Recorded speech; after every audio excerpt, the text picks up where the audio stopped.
শুরু করি নাকি?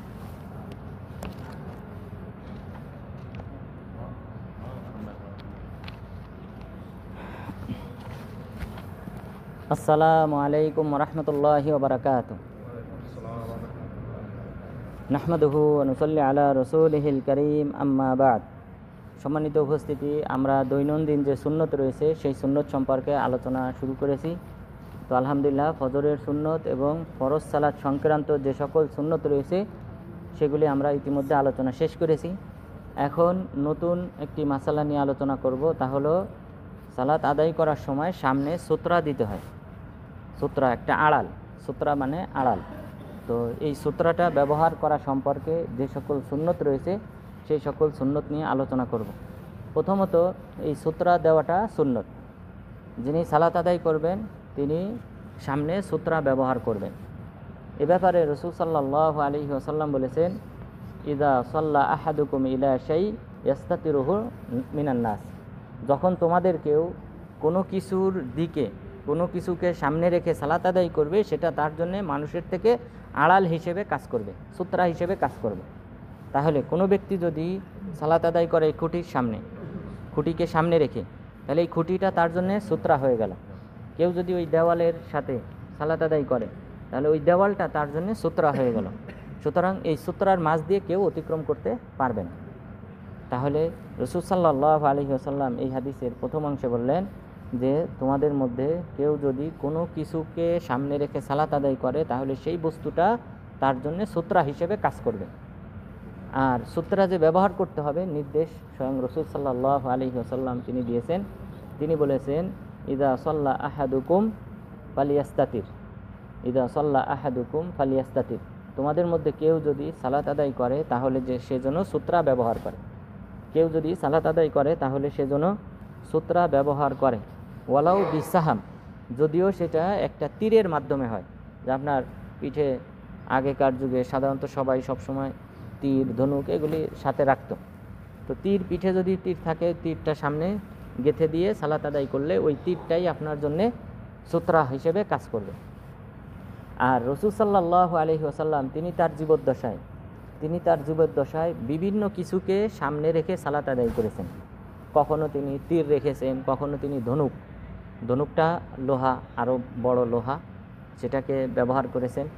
কোনো সময় তিনি সারির খাটকে তিনি সামনে রেখে তখন সেটাকে সুতরা হিসেবে ব্যবহার করে তিনি সালাত আদায় করেছেন। কোনো সময় তিনি কোনো কাঠ আছে, ওই কাঠটা সামনে দিয়ে তিনি সালাত আদায় করেছেন। তো এইভাবে নানান বস্তু রাসূল সাল্লাল্লাহু আলাইহি ওয়াসাল্লাম সুতরা হিসেবে ব্যবহার করেছেন। তাহলে সুতরা ব্যবহার করা, সালাত আদায় করার সময় সুতরা ব্যবহার করাটা হলো সুন্নত এবং নির্দেশনা স্বয়ং রাসূল সাল্লাল্লাহু আলাইহি ওয়াসাল্লাম তিনি আমাদেরকে দিয়েছেন। তাহলে এই সুতরা ব্যবহার করতে হবে। এখন প্রশ্ন হলো, এই সুতরাটা কতটুক বড় হতে হবে? সুতরাটা কতটুক বড় হতে হবে, কতটুক পরিমাণ উঁচু হলে সেটাকে সুতরা হিসেবে গণ্য করা হবে? কেউ যদি একটা কাপড় দিয়ে রাখে, রুমাল দিয়ে রাখে, তাহলে কি সুতরা হবে? হবে না। সুতরার একটা নির্ধারিত পরিমাণ রয়েছে। এ ব্যাপারে আয়েশা রাদিয়াল্লাহু আনহা তিনি বলেন, সুইলা রাসূলুল্লাহি সাল্লাল্লাহু আলাইহি ওয়াসাল্লাম আন সুতরাতিন নাস। রাসূল সাল্লাল্লাহু আলাইহি ওয়াসাল্লামকে সুতরা সম্পর্কে জিজ্ঞাসা করা হলো। তখন তিনি বললেন, মিসলু মুআখিরাতির রাহাল, যে সুতরাটা হবে ততটুক লম্বা যতটুক লম্বা হয় উটের পিছনে বসার জন্য যে সিটটা ব্যবহার করা হয়, এই সিটের পিছনে কিন্তু একটা কাঠ থাকে। সেই কাঠটা যতটুক পরিমাণ, ততটুক পরিমাণ উঁচু হতে হবে সুতরাটা। তো উটের পিঠে কে চড়ছেন? যারা চড়ছেন তারা হয়তো দেখেছে, প্রথমে তো একটা দিয়ে ধরে ওঠেন, ওইটার পিছনে একটা কি থাকে, ঠেস দেওয়ার মতো একটা কাঠ থাকে। তো ওই কাঠটাকে বলা হয় মুআখিরাতুর রাহাল। তো সওয়ারির পিছনের বসার সিটের মতো একটা কাঠ, সেই কাঠ সমপরিমাণ। তো এটা কতটুক পরিমাণ, এই ব্যাপারে আলেমগণ ইখতিলাফ করেছেন। তার মধ্যে ইমাম মালিক রাহিমাহুল্লাহ, ইমাম শাফি রাহিমাহুল্লাহ, ইমাম নববী রাহিমাহুল্লাহ, তারা তিনজন বলেছেন মিসলু আজমি জিরা, আমাদের যে হাতের বাহু আছে, এই বাহু, এই হাত, এটা তো এখান থেকে এই বাহুটা শুরু, তো এই হাতের বাহুর হাড্ডি সমান। তো এই হাতের বাহুর হাড্ডিটা কোথায় শেষ হয়ে গেছে? এখানে এই কবজিতে এসে থামছে। তো এটা বলেছেন এই তিনজন ইমাম, ইমাম মালিক রহমাল্লাহ, ইমাম শাফি রহমাল্লাহ এবং ইমাম নওয়ী রহমাল্লাহ, তারা বলেছেন যে এই হাড্ডি তথা আমাদের এক হাতের 3 ভাগের 2 ভাগ, কারণ এটা যদি আমরা মাপি তাহলে এটা 2 ভাগই হবে, আর এটা 1 ভাগ আর এটা 2 ভাগ এই হাড্ডিটা। তাহলে ওনাদের দৃষ্টিতে এই হাতের কবজি সমান যে হাড্ডিটা রয়েছে সেই সমান এতটুকু পরিমাণ হতে হবে। আর ইমাম আহমদ বিন হাম্বল রাহিমাহুল্লাহ, ইমাম আতা বিন ইয়াসার, তারপর ইমাম সাউরি রাহিমাহুল্লাহ, তারা বলেছেন এক হাত, পুরা 1 হাত সম পরিমাণ উঁচু হতে হবে। তাহলে 1 হাত অথবা 1 হাতের 3 ভাগের 2 ভাগ সম পরিমাণ উঁচু হলে সেটাকে সূত্রা হিসেবে গণ্য করা হবে। তাহলে এতটুকু পরিমাণ হতে হবে কমপক্ষে, যে 1 হাতের 3 ভাগের 2 ভাগ সম পরিমাণ হতে হবে। এটা হলো সূত্রা। তাহলে সূত্রার পরিমাণ আমরা জানলাম। তাহলে এই বোতলটা কি হবে? বোতলটা 1 বিঘত সমপরিমাণ, এর চেয়ে আরও 1 বিঘত বা আরেকটু কম হলে তখন সেটা সূত্রার সমপরিমাণ হিসেবে গণ্য হবে।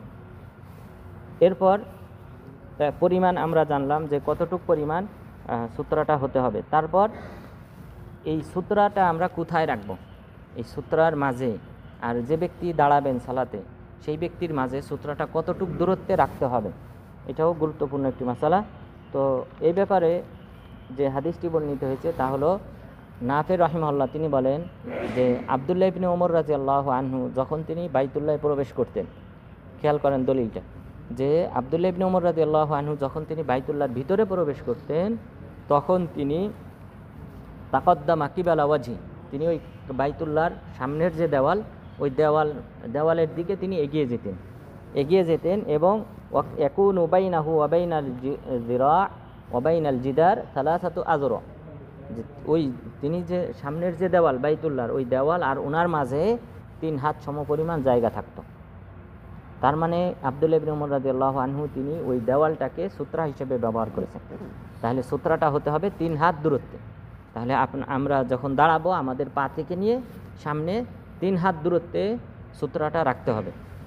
এই হাদিস বর্ণনা করার পর নাফে রাহিমাহুল্লাহ বর্ণনা করেছেন, আব্দুল্লাহ ইবনে ওমর রাদিয়াল্লাহু আনহু বলেছেন রাসূল সাল্লাল্লাহু আলাইহি ওয়াসাল্লামের বাইতুল্লাহে সালাত আদায় করা আর ওই সামনের যে দেওয়াল এর মাঝেও দূরত্ব ছিল অনুরূপ 3 হাত।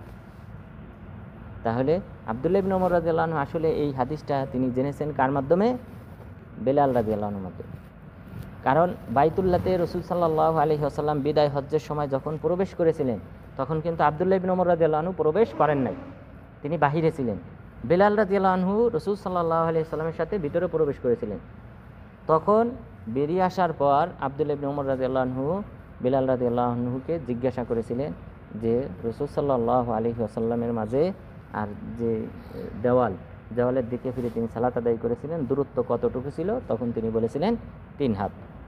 তাহলে এটাই হলো সূত্রা রাখার নিয়ম, যে আমাদের মাঝে আর এই সূত্রার মাঝে দূরত্ব হবে 3 হাত। কারণ 3 হাতই আমাদের সিজদা দিতে লাগে। 3 হাত সম পরিমাণ, অর্থাৎ আমি যেখান থেকে দাঁড়িয়েছি এখান থেকে নিয়ে মানুষ সাধারণত এই 3 হাতের মাঝেই কী করে? সিজদা করে। তো ওই সিজদার সামনেই আমাদেরকে কি রাখতে হবে? এই সূত্রটা রাখতে হবে। সিজদা থেকে নিয়ে সূত্রটা যেখানে রাখা হবে এখানে এর মাঝে কিছু দূরত্ব রাখা যায়, কিছুটা বেশি দূরত্বে রাখা যায়, অর্থাৎ 3 হাতের চেয়ে একটু বেশি দূরত্বে রাখা যায়। সেটার দলিল হলো যে রাসূল সাল্লাল্লাহু আলাইহি ওয়াসাল্লাম সম্পর্কে সাহাল বিন সাদ আস-সাঈদী রাদিয়াল্লাহু আনহু তিনি বলেন, কানা বাইনা মুসাল্লা রাসূলিল্লাহি সাল্লাল্লাহু আলাইহি ওয়াসাল্লাম ওয়া বাইনাল জিদার মামাররুশ শাত, যে রাসূল সাল্লাল্লাহু আলাইহি ওয়াসাল্লাম যেখানে সালাত আদায় করতেন আর তিনি যেখানে যেই দেওয়ালকে সামনে রেখে তিনি সালাত আদায় করতেন সেখানে দূরত্ব ছিল মামাররুশ শাত, একটা ছাগল অতিক্রম করার। তো রাসূল সাল্লাল্লাহু আলাইহি ওয়াসাল্লাম যেখানে সালাত আদায় করতেন বলতে এখানে উদ্দেশ্য হলো সিজদা দিতে, যে সিজদা থেকে নিয়ে তিনি যে দেওয়াল ছিল দেওয়ালকে আড়াল করে সূত্রা হিসেবে তিনি সালাত আদায় করতেন, সেই দেওয়াল আর ওই সিজদার মাঝে ব্যবধান ছিল একটা ছাগল হেঁটে যাওয়ার মতো। তাহলে এই হাদিস থেকে বোঝা যায় যে 3 হাতের চেয়ে আরেকটু বেশি, অর্থাৎ আমার সিজদা যেখানে হবে সেখান থেকে আরও 1 বিঘত সম পরিমাণ দূরত্বে আমরা সূত্রটা ব্যবহার করব, যেন একটা ছাগল হেঁটে যেতে পারে এমন একটা দূরত্ব রেখে রাসূল সাল্লাল্লাহু আলাইহি ওয়াসাল্লাম সালাত আদায় করতেন। তাহলে এই দুই হাদিস থেকে আমরা জানলাম যে কতটুক দূরত্বে এই সূত্রাটা রাখতে হবে। এরপর এই সূত্রার কাছাকাছি আমাদেরকে কি করতে হবে? সালাত আদায় করতে হবে। এমন না যে সূত্রা আমরা অনেক দূরে দিলাম, 4 হাত 5 হাত দূর থেকে আমরা সূত্রা দিয়ে সালাত আদায় করলাম, কারণ এখানে মানুষের কি হবে? চলাচলে সমস্যা হবে। কারণ মানুষ তো আমার সূত্রা দেওয়ার মাঝে এখান দিয়ে চলতে পারবে না, নিষেধ। নামাজের সামনে দিয়ে হেঁটে যাওয়া নিষেধ। তো সুতরাং আমাদেরকে ওই সূত্রার কাছাকাছি নিকটবর্তী হয়ে দাঁড়াতে হবে। এ ব্যাপারে রাসূল সাল্লাল্লাহু আলাইহি ওয়াসাল্লাম বলেন, ইদা সাল্লা আহাদুকুম ফালিউসাল্লি ইলা সূত্রা ওয়ালিয়াদনু মিনহা, যে তোমাদের কেউ যদি সালাত আদায় করে সূত্রার দিকে লক্ষ্য করে, সামনে সূত্রা দিয়ে, তাহলে সেজন্য সূত্রার কাছাকাছি বসে, কাছাকাছি দাঁড়ায়। তাহলে আমাদেরকে সূত্রার কাছাকাছি হয়ে দাঁড়াতে হবে। কেননা লা ইয়াকতাউ শাইতানু আলাইহি সালাতা, যেন শয়তান তার সালাতকে বিনষ্ট করতে না পারে। অর্থাৎ হতে পারে এর সামনে দিয়ে অন্য কেউ হেঁটে যেতে পারে, তখন সালাতে ডিস্টার্ব হবে, শয়তান ওই ব্যক্তির মাধ্যমে হয়তো আপনার সালাতটাকে নষ্ট করে ফেলবে। এই কারণে রাসূল সাল্লাল্লাহু আলাইহি ওয়াসাল্লাম বললেন সূত্রার কাছাকাছি হয়ে যেন দাঁড়ায়। তাহলে আমরা সূত্রা সম্পর্কে যে বিষয়টা জানলাম, যে প্রথমে সূত্রা আমাদেরকে নিতে হবে, সামনে সূত্রা দিয়ে সালাত আদায় করতে হবে, এটা হলো সুন্নতের অন্তর্ভুক্ত। এরপর দ্বিতীয় বিষয় যেটা আমরা জানলাম, যে সূত্রার পরিমাণ হবে আমাদের 1 হাত সমপরিমাণ, অথবা এই আমাদের যে হাড্ডি, বাহুর যে হাড্ডিটা রয়েছে কবজি পর্যন্ত, এই হাড্ডি সমপরিমাণ এতটুক যেন হয়, অর্থাৎ 1 হাতের 3 ভাগের 2 ভাগ এতটুক সমপরিমাণ যেন উঁচু হয়, তাহলে সেটাকে সূত্রা হিসেবে গণ্য করা হবে। এর চেয়ে বড় হলে সমস্যা নাই, যেহেতু রাসূল সাল্লাল্লাহু আলাইহি সাল্লাম মাঝে মধ্যে তীর ব্যবহার করেছেন। তো তীর সাধারণত 1 হাত 2 হাত 3 হাত এরকম বড় হয়। এরপর কখনো বল্লম ব্যবহার করেছেন, তো সেই বল্লম তো আরও বড়, মানুষের মাথা সমান। তো এরকম অনেক কিছু ব্যবহার করেছেন, কিন্তু ছোট হিসেবে যতটুক দেওয়া সূত্রা হিসেবে ব্যবহার করা যাবে সেটা হলো 1 হাতের 3 ভাগের 2 ভাগ সমপরিমাণ, এতটুকু হলে সূত্রা হিসেবে গণ্য হবে। এরপর 3 নম্বর সুন্নত হিসেবে আমরা জানলাম যে সূত্রার কাছাকাছি হয়ে আমাদেরকে দাঁড়াতে হবে। আর এই সূত্রার মাঝে আর এই ব্যক্তির মাঝে দূরত্ব হবে 3 হাত, অর্থাৎ সিজদা দিতে যতটুকু জায়গা লাগে, এরপর সামান্য কিছু দূরত্বে, অর্থাৎ 1 বিঘত সমপরিমাণ দূরত্বে সে এই সূত্রাটা ব্যবহার করতে পারে, যেহেতু রাসূল সাল্লাল্লাহু আলাইহি ওয়াসাল্লাম তার সিজদা থেকে নিয়ে ওই সূত্রার মাঝে একটা ছাগল হেঁটে যাওয়ার মতো এতটুকু জায়গা ফাঁকা থাকতো। এরপর সুন্নতের অন্যতম আরেকটি সুন্নত হলো, যদি কোনো ব্যক্তি এই সামনে দিয়ে অতিক্রম করার চেষ্টা করে, তাকে বাধা দিতে হবে। যদি কোনো ব্যক্তি এই সূত্রা দিয়ে, আপনি সালাত আদায় করতেছেন, এই সূত্রার মাঝখান দিয়ে যদি যাওয়ার চেষ্টা করে, সূত্রা থেকে নিয়ে আপনার দাঁড়ানোর মাঝখানে এই জায়গার মধ্য দিয়ে যদি কেউ যাওয়ার চেষ্টা করে, তাকে বাধা দিতে হবে, যে কোনো মূল্যে তাকে বিরত রাখতে হবে। এ ব্যাপারে রাসূল সাল্লাল্লাহু আলাইহি ওয়াসাল্লাম বলেন, ইদা সাল্লা আহাদুকুম ইলা শাই ইয়াসতুরুহু মিনান নাস ফা ইদা আরাদা আহাদুন আইয়াজতাযা বাইনা ইয়াদাইহি ফালিয়াদফা ফি নাহরিহি, যে তোমাদের মধ্যে কেউ যদি সূত্রা হিসেবে কোনো কিছুকে আড়াল করে সালাত আদায় করে, এরপর কোনো ব্যক্তি যদি অতিক্রম করার চেষ্টা করে, সে যেন তার বুকে আঘাত করে, বুকে যেন ধাক্কা দেয় তাকে, তাহলে তার বুকে ধাক্কা দিয়ে তাকে যেন সরিয়ে দেয়।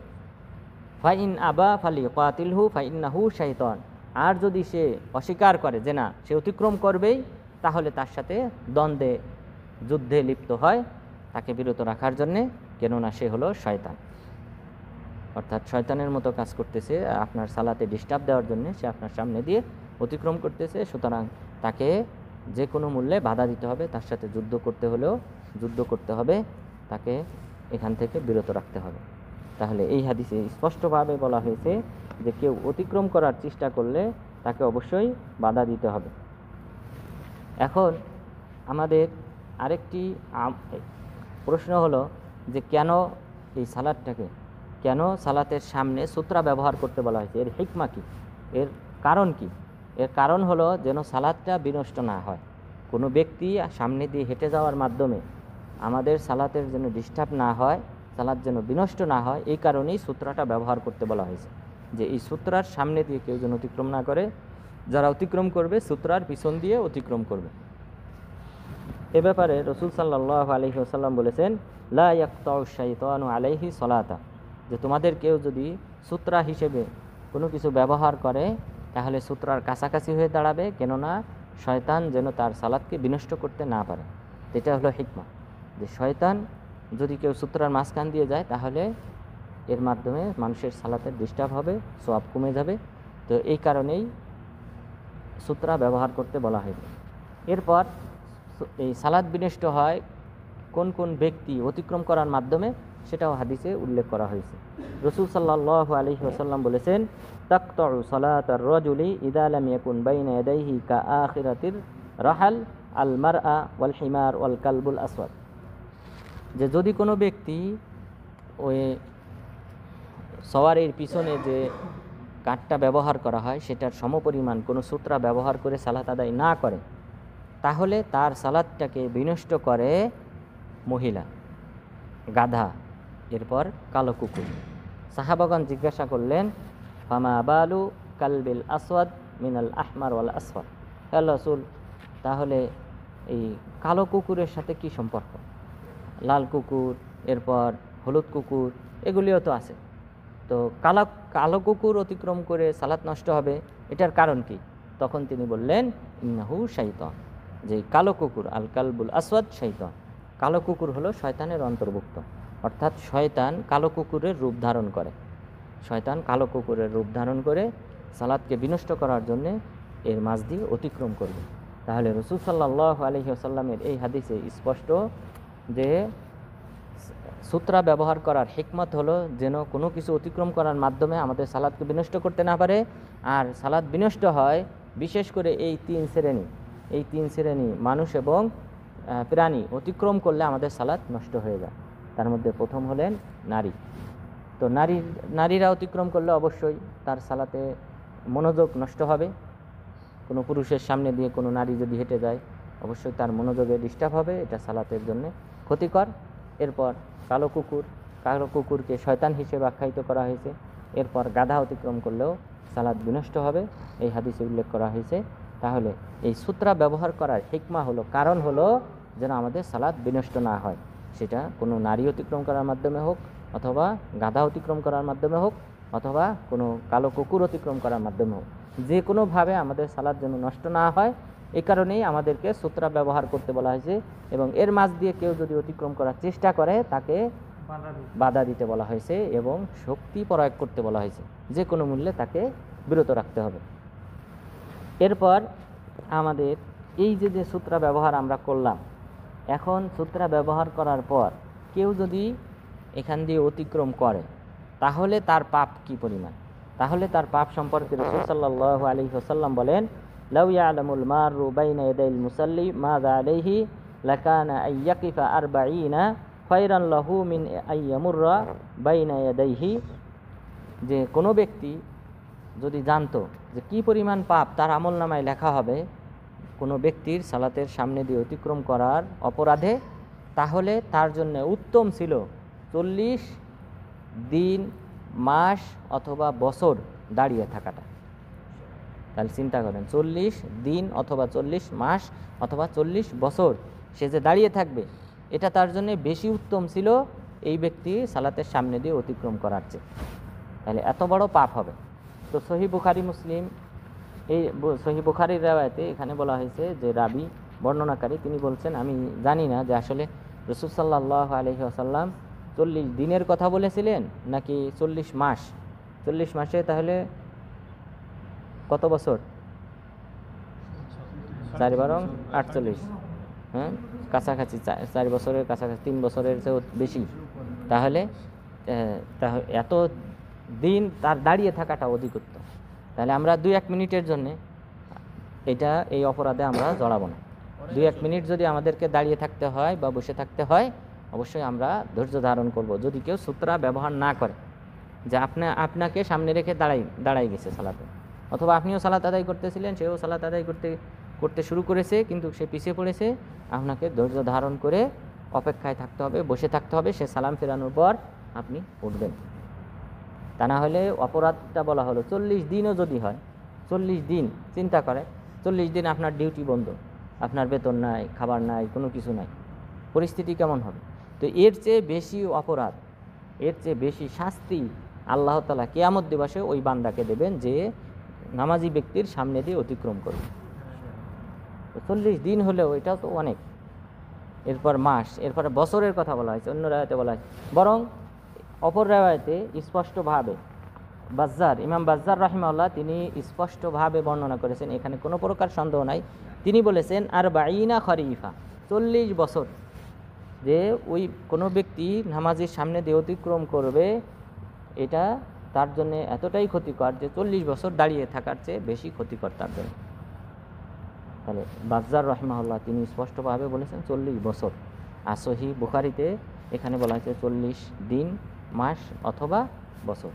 তো তাহলে 40 বছর দাঁড়িয়ে থাকা, আমরা আমাদের বয়সই তো কতদিন, বয়স পুরা বয়সই কী হয়ে যাবে, দুনিয়া শেষ হয়ে যাবে শুধু এই এক অপরাধের শাস্তি ভোগ করতে করতে দুনিয়াতে। তাহলে এত বিশাল শাস্তি পরকালে আল্লাহ তাআলা প্রস্তুত করে রেখেছেন যারা এই নামাজি সূত্রা ব্যবহার করার পর অতিক্রম করবে।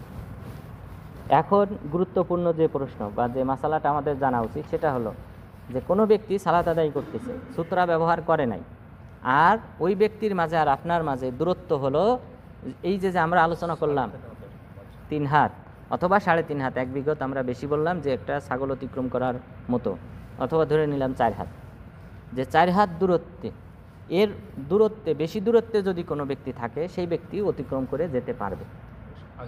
যেহেতু সূত্রা ছাড়া, যদি সূত্রা ধরেন ওই পিছনের কাতারে ওই কাতারে উজ্জ্বল ভাই যে কাতারে, ওই কাতারে কোনো ব্যক্তি সালাত আদায় করতেছে, এখানে আপনি আছেন, আপনি এখান দিয়ে চলে যেতে পারবেন, এখানে অসুবিধা নেই। কারণ এখানকার দূরত্ব কত, সূত্রা দেওয়ার যে দূরত্ব তার চেয়ে বেশি, সুতরাং এখানে আপনাকে ওই হাদিস প্রযোজ্য না, যে হাদিসে বলা হয়েছে সালাত আদায়কারীর সামনে দিয়ে যে অতিক্রম করলো, এটা অতিক্রমের অন্তর্ভুক্ত হবে না, কারণ আপনি ওই সূত্রার চেয়ে বেশি দূরত্বে আছেন। তো তাহলে এইভাবে, তাহলে কিন্তু যদি আপনার এই 3 হাত বা 4 হাতের মাঝে যদি হয়, তাহলে অবশ্যই আপনাকে বসে থাকতে হবে, তিনি সালাত আদায় শেষ হওয়ার পর তারপর আপনি অতিক্রম করতে পারবেন। তাহলে সূত্রা সম্পর্কে আমরা গুরুত্বপূর্ণ বেশ কয়েকটি মাসালা আজকে জানলাম, যে তার মধ্যে প্রথম হলো সূত্রা দিয়ে সালাত আদায় করা, এটা হলো সুন্নতের অন্তর্ভুক্ত। এরপর সূত্রার পরিমাপ কতটুকু হবে সেটাও জানলাম, যে আমাদের যে হাতের যে হাড্ডিটা রয়েছে এই হাড্ডি থেকে কবজি পর্যন্ত যে হাড্ডির দূরত্ব, অর্থাৎ 2 বিঘত সমপরিমাণ অথবা 2 বিঘতের চেয়ে একটু কম, এরকম সমপরিমাণ হতে হবে, অর্থাৎ 1 হাতের 3 ভাগের 2 ভাগ সমপরিমাণ হতে হবে, অথবা 1 হাত সমপরিমাণ উঁচু যদি কোনো বস্তু হয় তাহলে সেটাকে সূত্রা হিসেবে ব্যবহার করা যাবে। তাহলে 1 রিয়ালের যে বোতলগুলো আছে, এটা হাফ রিয়াল, 1 রিয়ালের বোতল যেটা আছে ওইটা কি ব্যবহার করা যাবে? এটা কি এটা সমান না আরো বড়? আরেকটা, হ্যাঁ 2 লিটারেরটা, তাহলে ওই রকম পরিমাণ উঁচু হলে তখন সেটাকে আপনারা সূত্রা হিসেবে ব্যবহার করতে পারবেন। এরপর এই সূত্রার মাঝে আর এই নামাজির মাঝে দূরত্ব থাকবে 3 হাত অথবা 3.5 হাত অথবা সর্বোচ্চ 4 হাত, এর মাঝেই এই সূত্রাটা ব্যবহার করতে হবে, এর চেয়ে বেশি দূরত্বে সূত্রা ব্যবহার করা যাবে না। এবং নামাজি যখন দাঁড়াবে তখন অবশ্যই সূত্রার কাছাকাছি হয়ে দাঁড়াবে, বেশি দূরত্বে সূত্রা দিয়ে দাঁড়াবে না। এরপর যদি কোনো ব্যক্তি এই নামাজি সামনে দিয়ে অতিক্রম করার চেষ্টা করে তাহলে অবশ্যই তাকে বাধা দিতে হবে, কেননা তাকে শয়তান হিসেবে আখ্যায়িত করা হয়েছে। এরপর এই সূত্রা ব্যবহার করার হিকমা, কৌশল হলো, বা আল্লাহ তাআলা কেন এই সূত্রা ব্যবহার করতে বলেছেন, যেন আমাদের সালাত বিনষ্ট না হয়, সেটা শয়তান অতিক্রম করার মাধ্যমে হোক, কালো কুকুর অতিক্রম করার মাধ্যমে হোক, অথবা কোনো মহিলা অতিক্রম করার মাধ্যমে হোক, অথবা গাধা অতিক্রম করার মাধ্যমে হোক, যে কোনোভাবে আমাদের সালাত যেন বিনষ্ট না হয়, এই কারণে সূত্রাটা ব্যবহার করতে বলা হয়েছে। এরপর যদি কেউ এই সূত্রা অমান্য করে এই নামাজির সামনে দিয়ে অতিক্রম করার চেষ্টা করে তাহলে তার পাপ সম্পর্কেও বলা হয়েছে যে 40 দিন অথবা 40 মাস অথবা 40 বছর দাঁড়িয়ে থাকা তার জন্য উপযুক্ত বা উত্তম, এটা অতিক্রম করার চেয়ে, অর্থাৎ 40 দিনের চেয়ে বেশি পরিমাণ শাস্তি তাকে ভোগ করতে হবে, অথবা 40 মাস অর্থাৎ প্রায় 3 বছরেরও বেশি সমপরিমাণ শাস্তি ভোগ করতে হবে, অথবা 1 বছর সমপরিমাণ শাস্তি ভোগ করতে হবে। এর চেয়েও বেশি জঘন্য হলো কোনো নামাজের সামনে দিয়ে অতিক্রম করা। তো আল্লাহ তাআলা যেন আমাদেরকে এই সূত্রার যে সুন্নতটি রয়েছে এই সুন্নতটি যথাযথভাবে আমল করার মাধ্যমে আল্লাহ তাআলার নৈকট্য অর্জন করার তৌফিক দান করেন। আমিন। ওয়া সাল্লাল্লাহু আলা নাবিয়্যিনা মুহাম্মদ ওয়া আলা আলিহি ওয়া সাহবিহি আজমাইন।